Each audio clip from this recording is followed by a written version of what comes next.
You know what drives me absolutely crazy? Watching people throw money at the stock market like they're feeding coins into a slot machine, completely ignoring the fact that they've got credit card debt, charging them 22% interest sitting right there laughing at them. It's like trying to fill a bucket that has massive holes in the bottom and wondering why you're not making any progress. My name is Nick, and I spend way too much time thinking about money, optimal investment strategies, and why most people seem determined to do everything in the wrong order when it comes to building wealth. If you're someone who actually wants to understand the proper sequence for investing your money instead of just throwing dollars at whatever sounds exciting, make sure to hit that subscribe button and give this video a thumbs up if it ends up saving you from some expensive mistakes. Here's something that might shock you. According to recent data, 1 in 3 Americans doesn't even have an emergency fund. The median amount that Americans have saved for emergencies is a whopping $500. $500. That's less than most people's monthly car payment, and it's actually down from $600 just a year ago. Meanwhile, these same people are asking me whether they should buy individual stocks or invest in cryptocurrency. It's like asking whether you should buy a Ferrari when you don't even have enough money to fix the transmission in your current car. The truth is, there's an optimal order for investing your money that can literally save you tens of thousands of dollars over your lifetime and dramatically accelerate your path to financial independence. But most people completely ignore this sequence because it's not as exciting as picking the next hot stock or trying to time the market.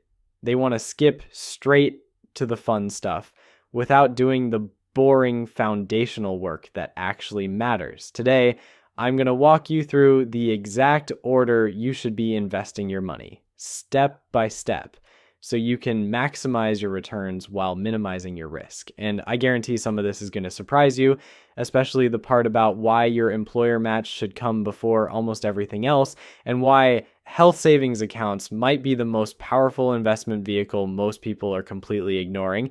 But before we dive into the specific steps, let me tell you why getting this order wrong can be so devastating. Imagine you're building a house. You wouldn't start by picking out fancy light fixtures and granite countertops if your foundation was cracked and your roof was leaking.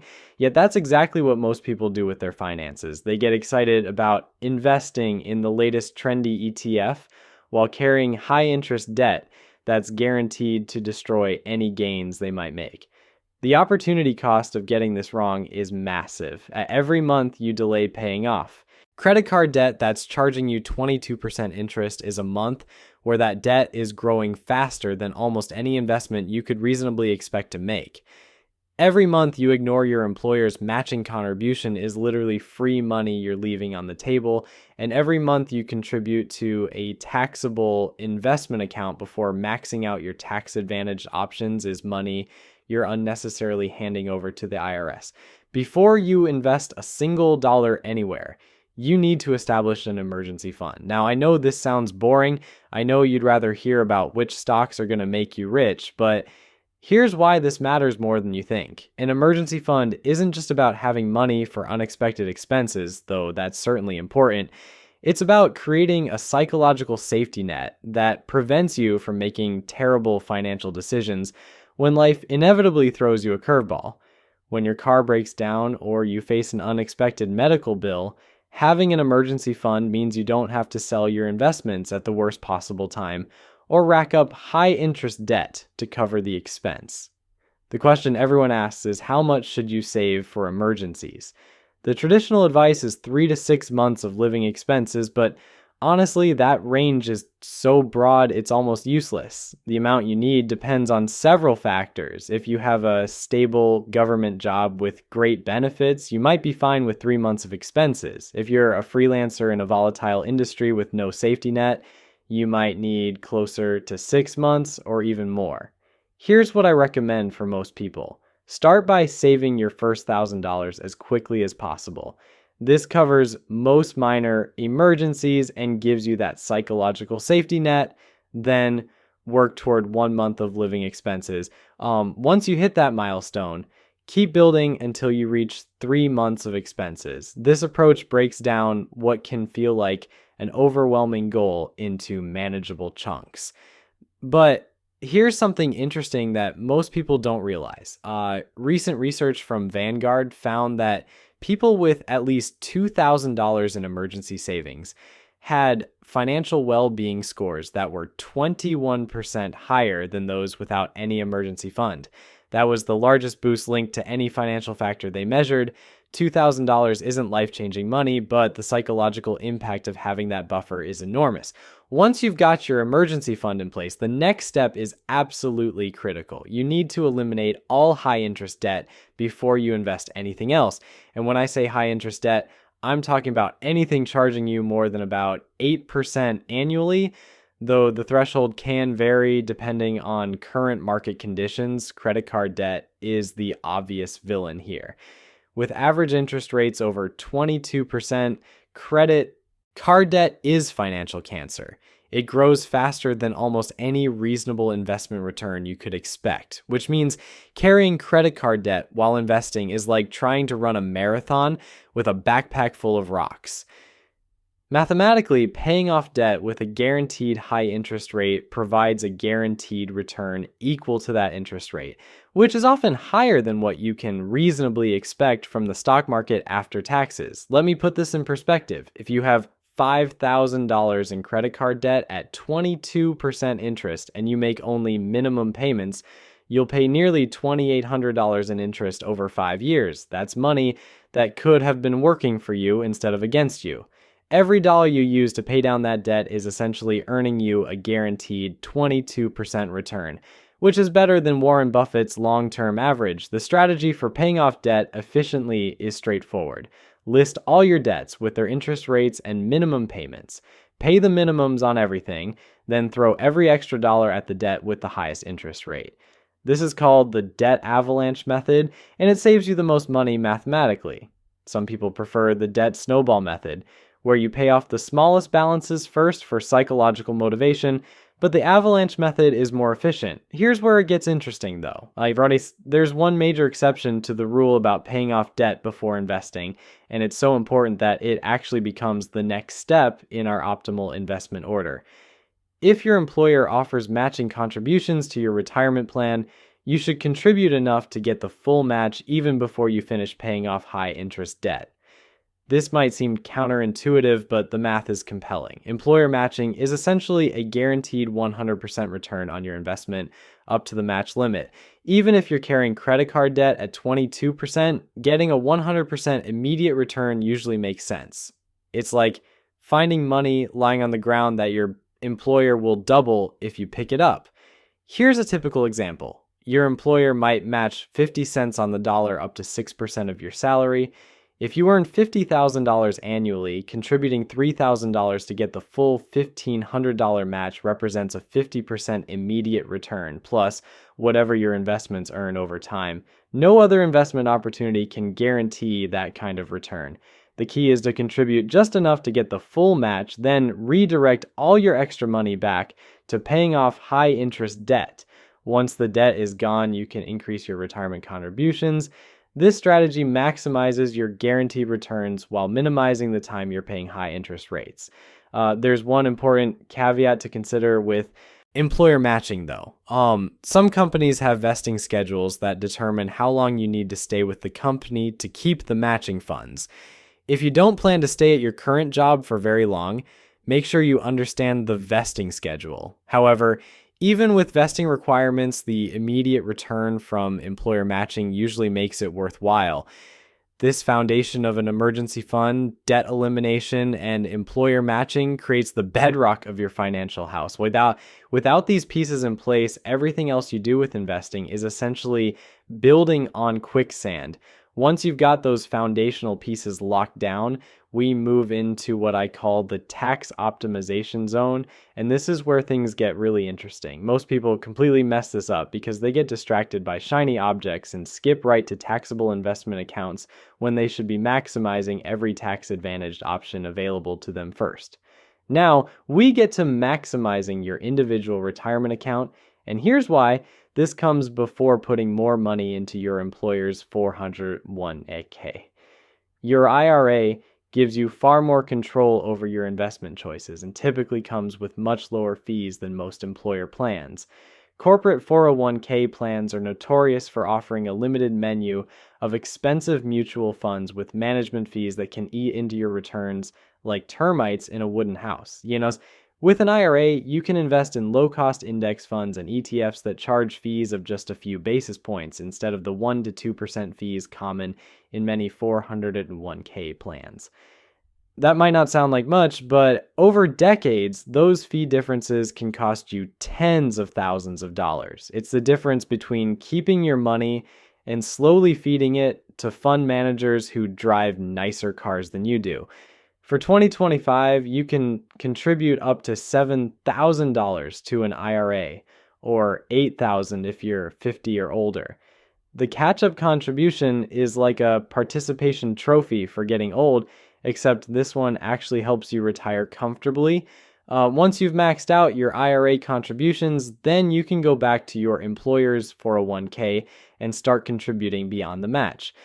But here's where the decision gets more complex, and it's something that keeps financial advisors employed and ordinary people confused. You need to choose between traditional and Roth versions of these accounts, and the choice can literally save or cost you thousands in taxes over your lifetime. The decision boils down to a simple question that has a complicated answer. Do you want to pay taxes now or later? Traditional accounts let you deduct contributions from your current taxable income, but you pay taxes when you withdraw the money in retirement. Roth accounts make you pay taxes up front, but then all your withdrawals in retirement are completely tax-free. Here's the general rule that works for most people. If you're currently in a high tax bracket and expect to be in a lower one in retirement, choose traditional accounts to get the tax deduction now. If you're in a lower tax bracket now but expect to be in a higher one later, choose Roth accounts to pay the lower tax rate today. The problem is that predicting future tax rates is about as reliable as predicting the weather 3 months from now. Young people starting their careers should probably lean toward Roth accounts because they're likely in their lowest earning years, and tax brackets will probably only go up from here. High earners who are hitting their peak income years might benefit more from traditional accounts to reduce their current tax burden. But honestly, if you're not sure, splitting your contributions between both types creates tax diversification and gives you options in retirement. If you happen to have access to a health savings account, this is where things get really exciting, because HSAs might be the most underutilized investment vehicle in America. They're like the Swiss Army knife of tax-advantaged accounts, offering not one, not two, but 3 different tax benefits that make them absolutely incredible for the right people. You get a tax deduction for contributions just like a traditional IRA. Your money grows tax-free while invested, just like any retirement account. And here's the kicker that makes HSAs special. Withdrawals for qualified medical expenses are completely tax-free, even in retirement. It's the only account that gives you tax benefits on the way in while the money grows and on the way out. For 2025, you can contribute up to $4,300 to an HSA if you have individual coverage, or up to $8,550 for family coverage. The catch is that you need to have a high deductible health plan to be eligible, which isn't right for everyone. If you're young, healthy, and don't have significant medical expenses, an HSA can be one of the most powerful retirement accounts available. Here's the strategy that makes HSAs incredibly powerful. Pay for your current medical expenses out of pocket if you can afford to, and let your HSA money stay invested in the market.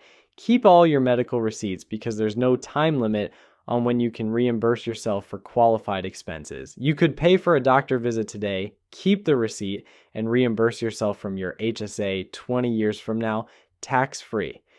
After age 65, HSAs become even more flexible. You can withdraw money for any purpose, not just medical expenses, though you'll pay income tax on non-medical withdrawals just like a traditional IRA. But medical expenses in retirement are essentially guaranteed, so having a pile of tax-free money specifically for healthcare costs is like having a secret weapon against one of retirement's biggest financial risks. The math on HSAs can be absolutely stunning. If you max out HSA contributions for 30 years and achieve a 7% annual return, you could have over $400,000 in completely tax-free money available for medical expenses. Given that the average couple retiring today will spend over $300,000 on healthcare throughout retirement, an HSA can essentially make those costs disappear from your retirement budget. Once you've maximized your HSA contributions, you go back and max out your 401k contributions beyond the employer match. The 2025 contribution limit is $23,500 for most people, or $31,000 if you're 50 or older. At this point, you're really cooking with gas from a tax perspective.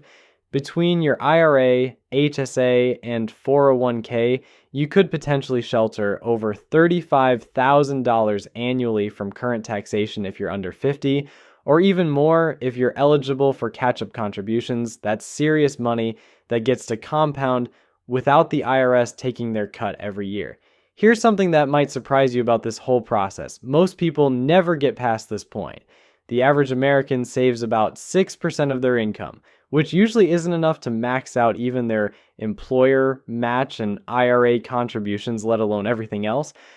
But if you're one of those people who can actually work through this entire sequence, congratulations.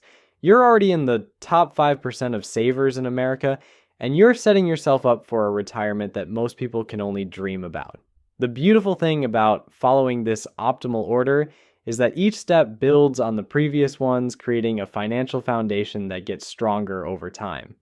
Your emergency fund prevents you from derailing your progress when life happens. Eliminating high-interest debt stops you from bleeding money to interest payments. Maximizing employer matching gives you guaranteed returns. Tax-advantaged accounts let more of your money compound without government interference. But we're not done yet.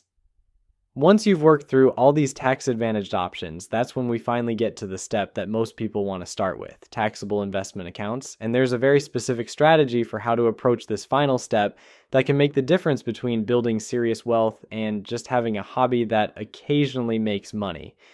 Taxable investment accounts are the wild west of investing, where you can buy individual stocks, trade options, speculate on cryptocurrency, or just invest in good old index funds without any contribution limits or withdrawal restrictions. It's also where most people make their biggest mistakes because they think having access to every investment under the sun automatically makes them smarter. Here's the thing about taxable accounts that drives me nuts. People get so excited about the flexibility and unlimited contributions that they completely forget about the tax drag. Every dividend payment gets taxed. Every time you sell an investment for a gain, the IRS wants their cut. It's like running a race while someone keeps throwing sand in your shoes. You can still finish, but it's going to be a lot harder than it needs to be.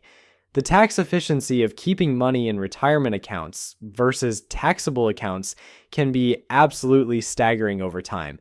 Let's say you invest $10,000 annually for 30 years in a tax-advantaged account earning 7%.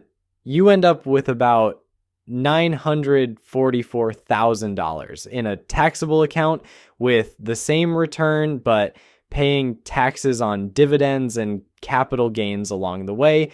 You might end up with closer to $700,000. That's nearly $250,000 difference just from tax drag.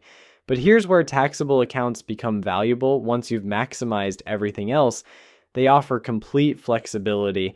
Need money for a house down payment in 5 years? No problem. Want to retire early before you can access your retirement accounts? Taxable accounts give you the bridge funding you need. Planning to leave money to your kids?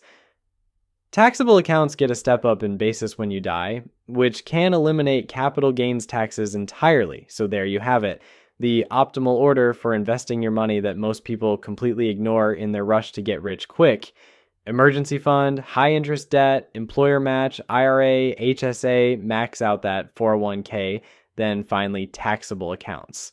Follow this sequence and you'll be building wealth while everyone else is still trying to pick the next Tesla. Your future self will thank you for doing the boring stuff first.